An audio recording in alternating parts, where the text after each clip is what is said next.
Rampage is loosely based on a popular old video game in which giant mutated animals attacked large cities. This movie adaptation has fantastic visual effects, a familiar performance by Dwayne Johnson, a ridiculous government agent, some chaotic giant monster spectacle, and a good ending.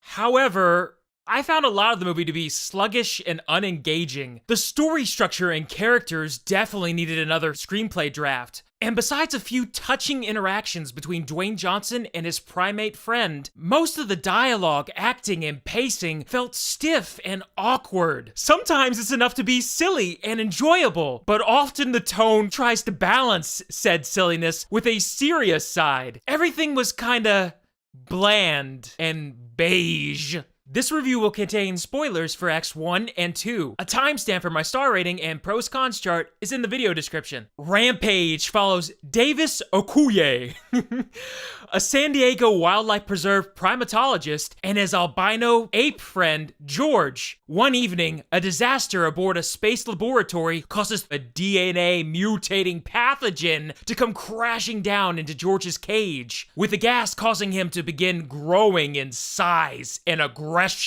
Concerned for his pal, Davis accepts the help of Dr. Kate Caldwell, a lead scientist on the pathogen project, which was codenamed Rampage. Both Kate and Davis are quickly swept up by the US government, who reveal that there's also a giant wolf and crocodile. Oh, and they plan to kill, capture, and experiment on all three of the monsters. Can Davis find a cure for George and protect him from this fate? And will the military be able to halt these rampaging beasts? Rampage begins with a couple of on-screen sentences, giving me the dates for the CRISPR and Rampage projects.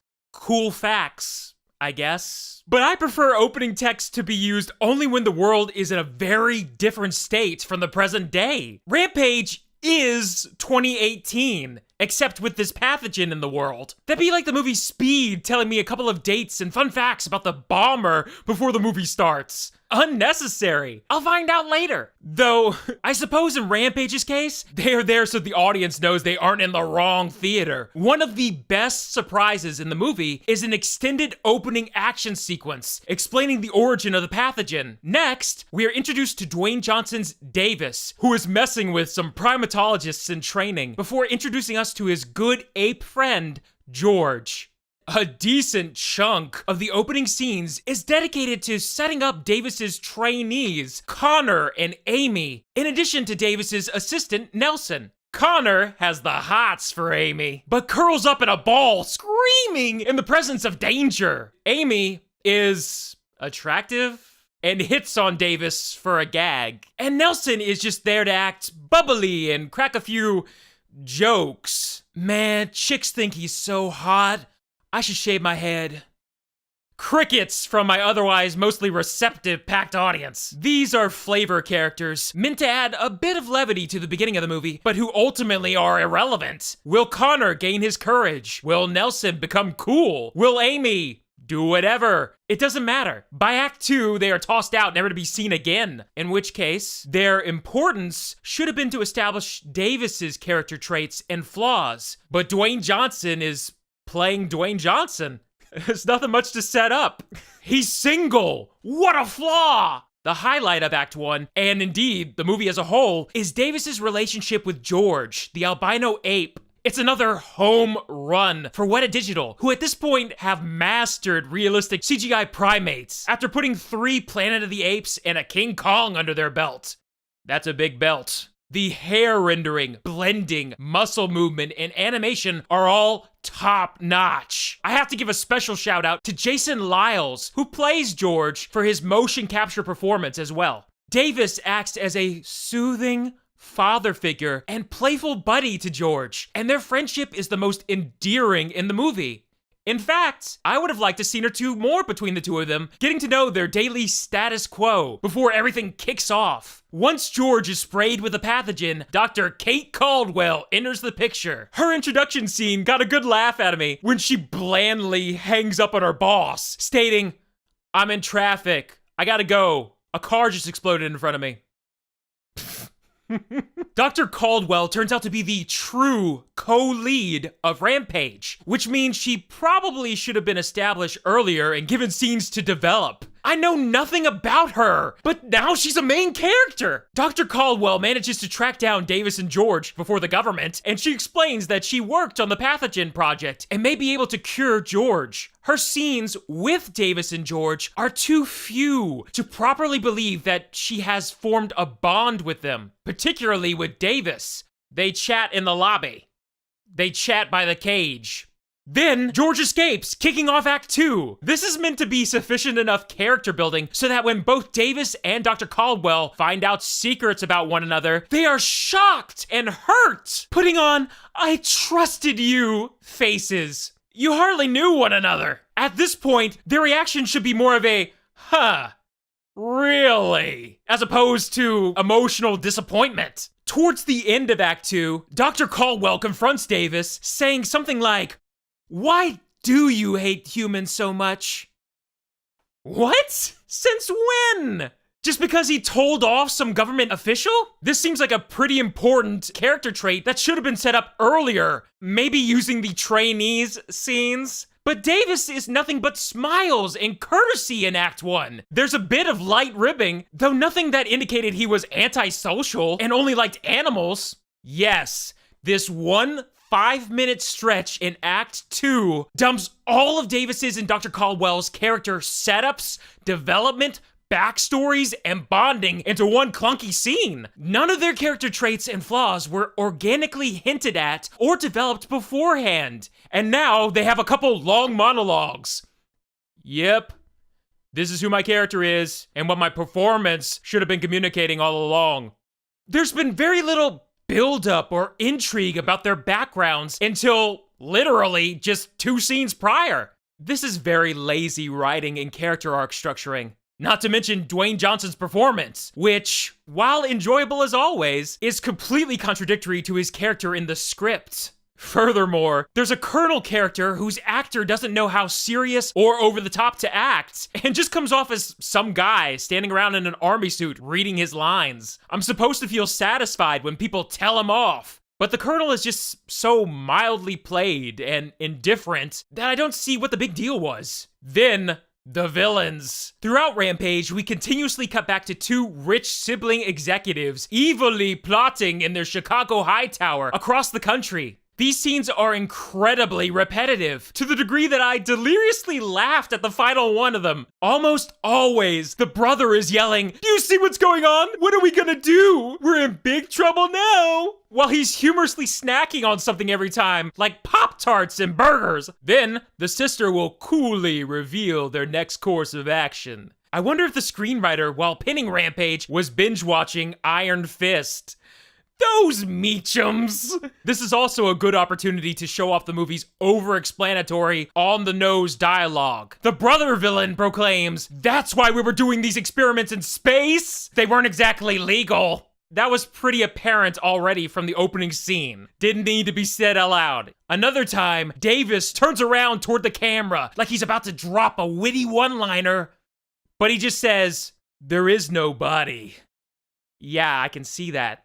And the video game references aren't worked in very naturally either, with a government agent naming one of the creatures Ralph, because that's what those crazies are calling him on the internet. In terms of action, there's a fun sequence introducing the giant wolf, in which a squad, codenamed Killers Are Us, is ripped apart one by one. Afterwards, I noted that there was a missed opportunity for someone to turn to the camera and cheesily say, "Looks like Killers Are Us just went bankrupt." Yeah! If you're going to make a simple and lazy monster movie, at least throw in some silly creativity into the mix. Rampage doesn't want to fully geek out, attempting to balance a cool, serious facade with the outlandish premise. It was a bit too safe for me.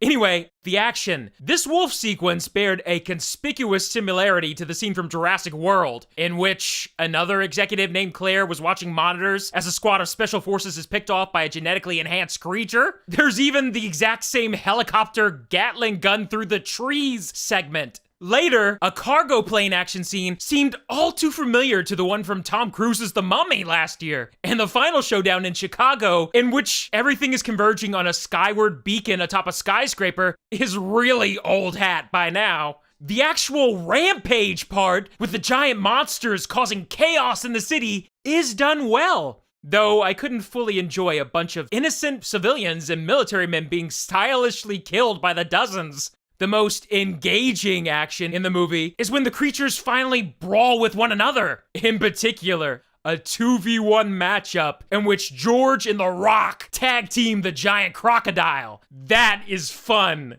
More stuff like this movie. The best part of the film, by far, was Jeffrey Dean Morgan as a US government official named Harvey Russell. This actor is the only one aware of the type of movie he is in. His side-leaning, half-smile, laid-back southern drawl act is great. Russell is just so nonchalant, mellow, happy, and cool. I laughed hysterically every time he just randomly appeared where he needed to be during the big climax. Like, well, what a coinkydink.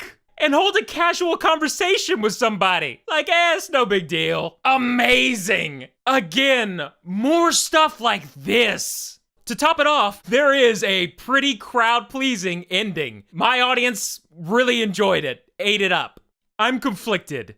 Rampage is a lazy movie. The performances and timing are off. The character development is virtually non-existent. The action and plot are derivative of many other films, and the movie doesn't really pick up until the third act. Still, I can't deny that I had an okay time. Dwayne Johnson is charismatic and buff as ever. Some of the action was engaging. The visual effects are first rate. The Davis and George friendship was handled well, and I got a few laughs from how silly things got. If the screenwriters and filmmakers had had the courage to go full silly and knowingly hammy with this material, then it would have clicked with me more. Heck, make it a parody! Act like you're aware that the script and the plot are derivative and show me a good time.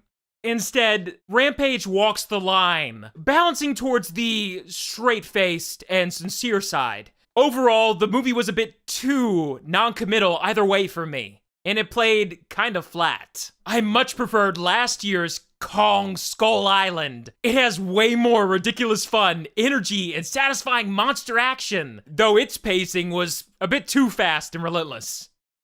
I give Rampage 2.5 out of 5 stars.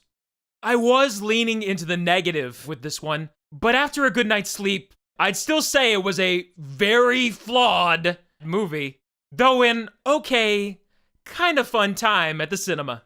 It might be worth a rental, especially if you're a huge fan of Dwayne Johnson and giant monsters.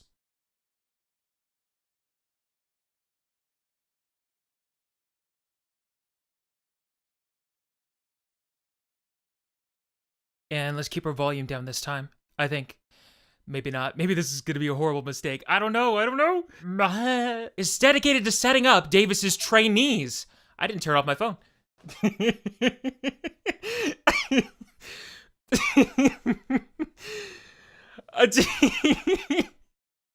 A decent chunk. Yep. This is what my character is, and what my performance should have. Yep.